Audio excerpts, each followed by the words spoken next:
हमारा यही था प्रधानमंत्री जी से कि प्रधानमंत्री जी ये दिल मांगे मोर बना रहा 2-3 दिन और रगड़ दीजिए, ताकि मतलब अगले 10 साल, 15 साल, 20 साल के लिए शांति हो जाए। ये देखिए, अब मेरा ख्याल तबीयत साफ हो गई है, होश हवास उड़ गए थे बिल्कुल है, और ड्रामा कर रहे थे कि, और भंगड़े कर रहे थे जीत के। तो मैंने इनको नसीहत दी है कि भाई थोड़ा सा भंगड़ा इतना मत करो, क्योंकि अगर रेडियो एक्टिव हवा है ना तो तुमको असर पड़ेगा वहाँ पे बहुत। सुना है ना आपने कि वहाँ पे इस्लामाबाद और रावलपिंडी के बीच में जो सरगोदा जो अपनी इनकी एयरफील्ड थी चकलाला है, वहाँ पे कुछ गलती से या सही सटीक निशाना लगाकर वो इनके जो न्यूक्लियर स्टोरेज डंप थे वो उड़ गए हैं लगता है। न्यूक्लियर स्टोरेज डंप में जो बॉम्ब, न्यूक्लियर बॉम्ब इन्होंने रखे थे भारत पे दागने के लिए, उनको निस्तनाबूत कर दिया गया है। तो उससे जो इलाके में रेडियो एक्टिविटी, रेडियो धर्मिता बढ़ जाती है। तो ज़्यादा डांस ना करें, नहीं तो ज़्यादा जल्दी कैंसर होगा आपको, ठीक है। और मुझे खुशी है कि थोड़ी अकल आ रही है, शांति का सोच रहे हैं, नहीं तो सिवाय जिहाद, फसाद, कत्लो गारत, खूना खच्चर के सिवाय ये कुछ सोचते ही नहीं। अपने लोगों का सोचो, अपनी इकोनॉमी का सोचो। भट्टा बैठ गया है, भीख मिलती जाती है। गनीमत है कि $2 बिलियन आपको मिल गए, तो फौज को मत मत मत लगाने दो, जाके फट से वो खिलौने खरीद के आएंगे, और गरीबों को कख नहीं मिलेगा।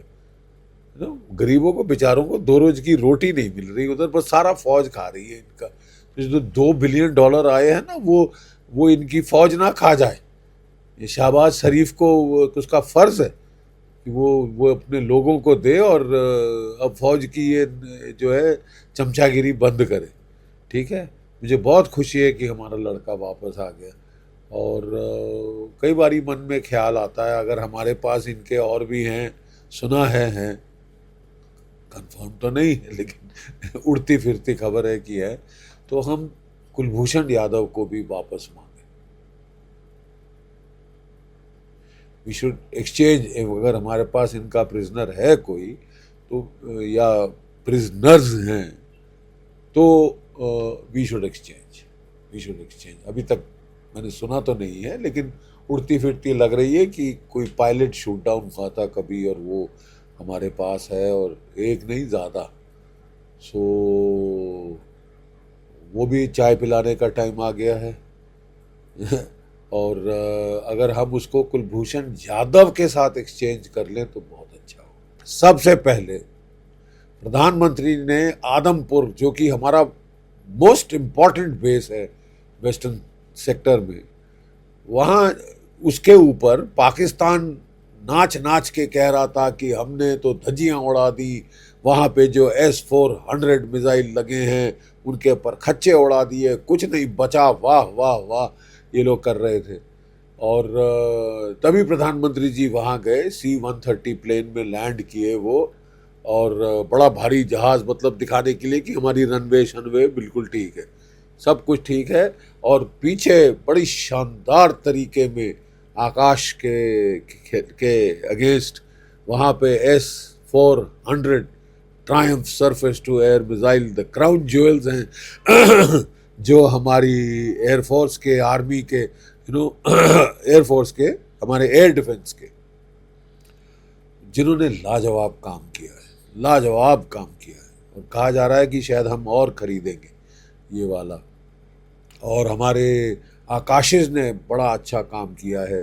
MiG-29 कह रहे थे हमने मार दिया है, एक कोई कह रहा है ये वो फालतू के जिसको बोलते हैं ना लपेटे जाओ, हमारे बच्चे करते हैं ना कि कहानियाँ सुनाए जाओ। तो वही है, दिल को ख्याल अच्छा है गालिब, दिल बहलाने के लिए कि तुमने एयरफोर्स की ये किया वो किया, लेकिन सब ने सुन लिया है। उस ऑस्ट्रियन है वो एक्सपर्ट, टॉम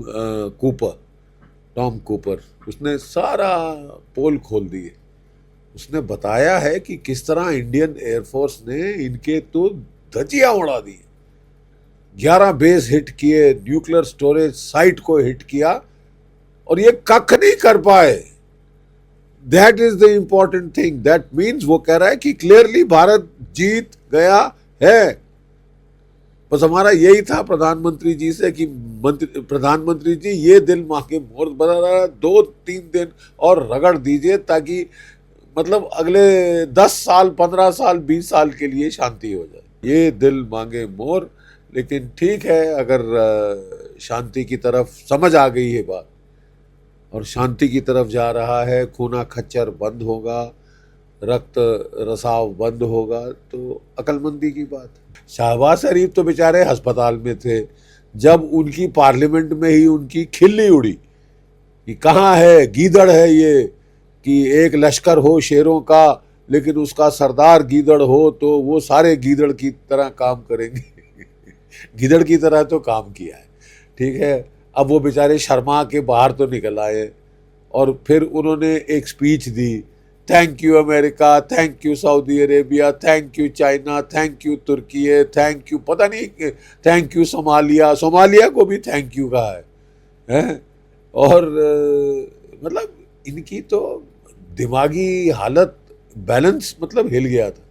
संतुलन, जो दिमागी संतुलन है इनके लीडरों का, उसको भी ये थैंक यू कह रहे थे कि थैंक यू सोमालिया। और ये why did you start it? अगर नहीं सह सकते थे, अगर मार ही खानी थी तो शुरू क्यों किया? ठीक है, लेकिन अब मुझे विश्वास थोड़ा आ रहा है कि सबक हमारे जो स्टूडेंट हैं वो सीख गए। जो हमारी फौज ने पाठ पढ़ाया है वो समझ आ गया है, लगता है। It is sinking in slowly.